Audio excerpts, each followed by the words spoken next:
Sahana vavatu Sahanau bhunaktu Sahaviryam karavavahai Tejasvinavadhitamastu ma vidvishavahai.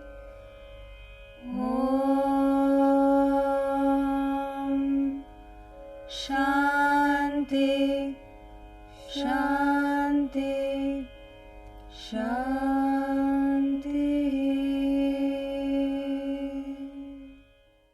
Today and for the next 3 days, we're going to take a look at Shraddha, and there is no English equivalent for this word.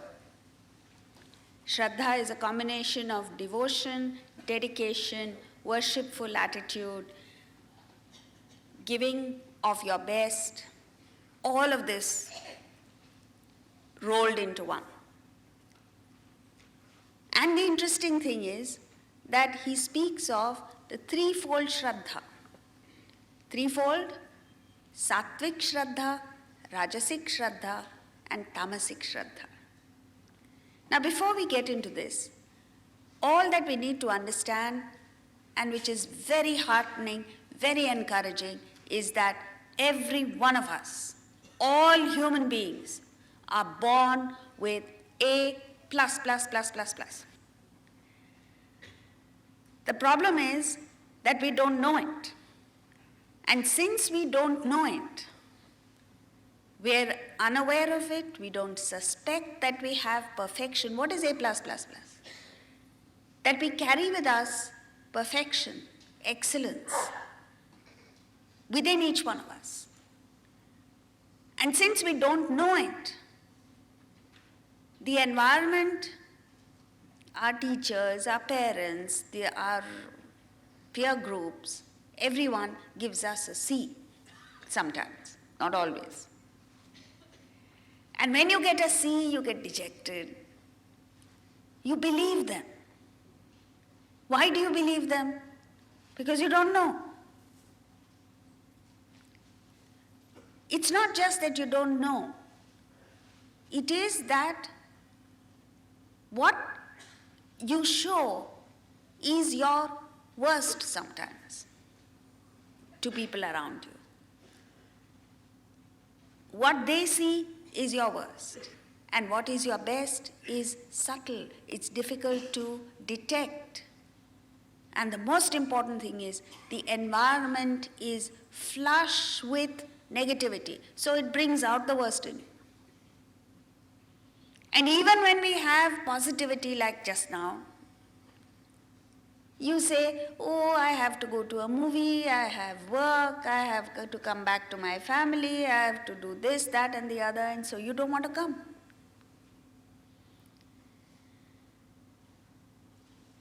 What the Bhagavad Gita says is, take a fresh look at yourself. Don't look at yourself through the distorted vision of others and yourself. Take a fresh look at yourself. The Gita presents a mirror, places a mirror before you, and then you see wonderful things. So, what is this C is the question. C grade that the environment gives is tamas. Are you familiar with the three terms, sattva, rajas, tamas? Yeah? If you're not, just call it A grade, B grade, C grade. C grade is tamas, which is the worst quality in you. And it is the equivalent of, in your mouth, you have plaque. Over a period of time, you collect it. And when this plaque gets deposited, you all know what plaque is, right? No? When it gets deposited, you can't remove it by yourself because it is so firmly established. It not only requires effort, but it requires the skill of a dentist to remove that plaque. Tamas is like plaque. Then B grade is rajas. What is tamas? Tamas is ignorance, Tamas is inactivity, tamas is lethargy, tamas is sleep, deep sleep. B grade is where you're awake, alert, alive, energetic, dynamic, ambitious, but you're selfish. And this selfishness drains you of energy. It's the selfishness that makes you a failure. And so, rajas is the equivalent of having fiber. You know, when you eat mango, now the mango season's going to come. You relish the mango, you love the mango. But the problem is, the fiber of the mango gets stuck within your teeth and it is so uncomfortable. It's one little piece, but it gives you a sense of restlessness, and that is what rajas is. Until you get it out of your system, until you eradicate it, you pick it up, you're in a state of restlessness. Sattva, the finest qualities in you, which emerge from a tranquility of mind, a serenity of mind. You may be a mathematician, you may be a musician, you may be a journalist, you may be whatever it is that you are. Your best emerges only when your mind is calm. Is that not true? Go back to the moments when you have, the rare moments when you have come up with peak performance, and you'll find that these are moments when your mind is at rest. Even though sattva is an impurity in your system, it is transparent. It doesn't ruin the atmosphere in your mouth. It's like water. When you drink water, when there's water in your mouth, can you say it's an impurity? It's not. Yet it's a foreign body. Sattva is exactly like that. Sattva literally means purity. And so, today and for the next 3 days, we're going to take a look at every aspect of our personality. You know what is incredible about Vedanta? Why is it so powerful? Because it gets at the root of the problem. It's like this. When you you feel ill, you've fallen ill, and you go to a doctor, there is one class of doctors who give you symptomatic relief. They say, oh, you have a cough, take this cough medicine. You have fever, take crocin. You have this, take that. In fact, you don't need a doctor for that. Ordinary lay people like us can do symptomatic treatment if you know enough. But that doesn't really help you. This is an average, please don't take this literally, but this is just an example. This is like a GP level treatment. And then when you don't get cured, you go to a specialist. You're referred to a specialist. And it's very interesting when you go to a specialist, he first listens very carefully to what you have to say. He asks a few questions which you as a patient think has no relevance to the problem. And at the end of it, he just writes down a series of tests for you to take. And if at all he gives you medication, it's just to tide over the period between then and when the reports come. The real treatment starts only after the diagnosis is confirmed. He may have made a diagnosis, but he waits till the diagnosis is confirmed through whatever tests he asks you to take, and then the treatment starts. Vedanta is like that. So then when you understand what is the precise, specific cause of the symptoms, and you deal with the cause, not the symptoms, before long you are free from the disease. But if you do symptomatic treatment, the disease comes up. It just recedes for a while and then flares up. And this is what happens with all of us. When you feel a sense of restlessness, when you feel sorrow, when you get into depression, when you have moods and anger, and all of this stress, you take symptomatic relief. That doesn't help. You say, and usually what you do is you attribute the cause of the problem to something, anything outside of yourself. So you say, it's my boss. If the boss changes, I'll be happy. Somebody else says, it's the wife or husband, the spouse. If the spouse changes, I don't mean get another spouse, but existing spouse changes, I'll be happy. That's symptomatic treatment. Because the truth of the matter is that nothing, absolutely nothing in the environment, in the world can disturb you or cause a problem with you except yourself. And you're doing a pretty good job of it. Of what? Disturbing yourself. So Vedanta gets at the very root. It goes because when it identifies the three gunas, sattva, rajas, tamas, it gets to the root of the problem. These three are like the three primary colors. You know, there are actually only three colors. And it is this intermixture of the three colors that brings about this wonderful variety of colors in the world. The world is flush with colors because of the three primary colors. And so is it with our personality. Every one of us consists of these three primary gunas or traits, qualities of sattva, rajas and tamas.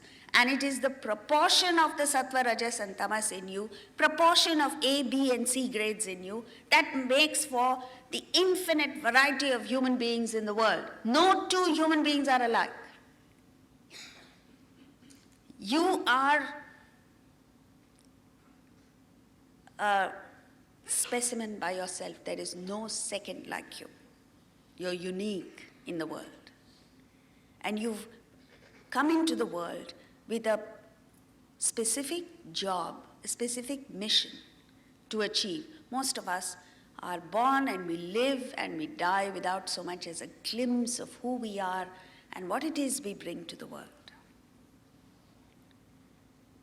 So the Gita introduces us to these three gunas, A grade, B grade, C grade.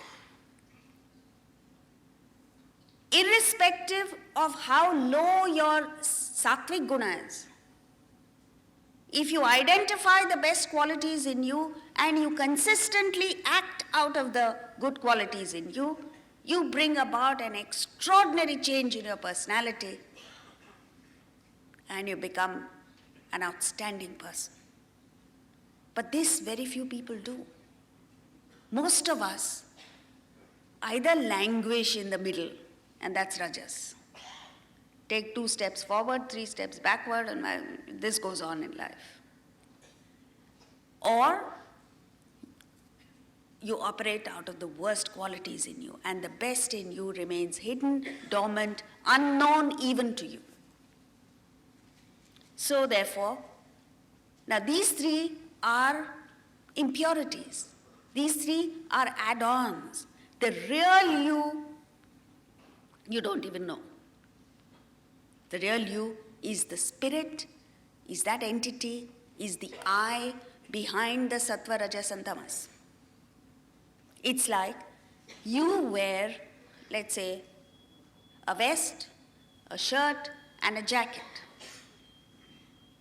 But you are not the vest, the shirt or the jacket. You are completely different from these three. These three only clothe you. These three only cover you. And this is what sattva, rajas and tamas is. So the A+++ is the spirit in you. And the pathway to understanding the spirit in you, the pathway to understanding this excellence in you is to somehow or the other find a way to eradicate the tamas in you, rise above the rajas in you, and operate out of the sattva, because the sattva is so fine, so pure, that it goes of itself. So, Before we get on with the text, let's take a look at the three qualities of sattva, rajas, and tamas. What are these? Tamas, we start with the lowest because it's easier to understand. Tamas is the state of inertia, lethargy, inactivity. This is what you feel on Sunday morning. You don't even feel like getting out of bed. That's tamas. In fact, every day you don't feel like getting out of bed. It's tamas. And then, once you push yourself out of bed, there is this gush of desires. I have to do this, I want to acquire this, I want to get this, I want to achieve this. Desire, ambition, craving, lust, greed, and all that comes with it. So there is incessant activity in rajas. But what pulls you down is the greed, the craving, the lust. So in order to translate your talent into achievement, you have to find a way of overcoming the rajas and the tamas in you. So tamas is called avarana. Avarana means a shrouding of your talent, a covering of your ability, ignorance, darkness, as they call it. Rajas is vikshepa, is mental agitations which comes from desire. When the desires are dormant in you, it's called tamas. When the desires start playing up, it causes a restlessness in you, mental agitation, which is called vikshepa, and you are overcome by passion. Passion for money, passion for all kinds of things. Sattva is characterized by jnana, which means knowledge, wisdom. When you know things in their entirety, there is a certain calm that prevails. And in that calm, there is a purity because you're free from desire. How do you become free from desire? Because you pick up a higher desire. You are now dedicated, you're no longer working for a selfish interest. You have picked up a higher desire, you've dedicated yourself for a higher cause. And that makes a world of difference. Take the examples of people who were working for a selfish end and see what happens to them when they pick a cause. Sattva is marked by purity. Why? Because you are aspiring for something beyond selfish, self-centered interests. It's sublime. When you're in tamas, your desires, your entire personality is unmanifest. Your desires are unmanifest. You really don't know who you are or what you want. Rajas is the state where the desires manifest. Sattva is when you transcend your desires. Tamas is a vegetative state. It's like a plant-like existence. There's very little awareness either of yourself or the environment, and there's a couldn't-care-less attitude. Rajas is an animalistic state, passionate. And sattva is a human state. Now, what's the difference?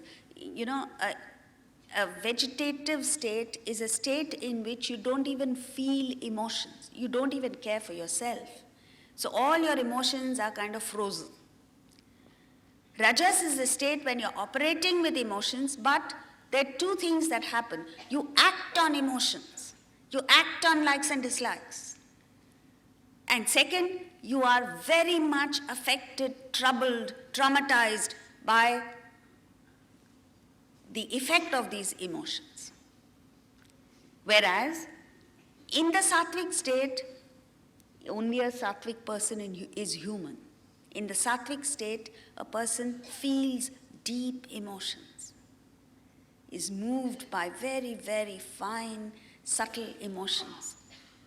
But he doesn't act on those emotions, he acts on the wisdom of his intellect, and he is unaffected by those emotions.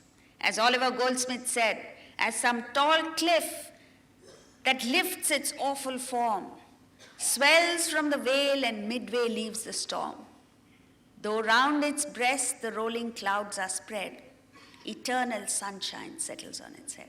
What a wonderful description of a sattvic individual. The village preacher is what Oliver Goldsmith is describing. He says he experiences emotions. He plays around with emotions, but they are at breast, they're at heart level. The head is exposed to eternal sunshine. Means sunshine, Atman, spiritual values. And this is what makes you an outstanding personality. So we must at least understand that state and aspire to get there. Someday, hopefully, we'll get there. A tamasic person harms himself and others. A typical example of a tamasic person is a drug addict, an alcoholic, a smuggler, a terrorist. He causes great harm to others as well as to himself. He's careless of the damage he causes. A rajasik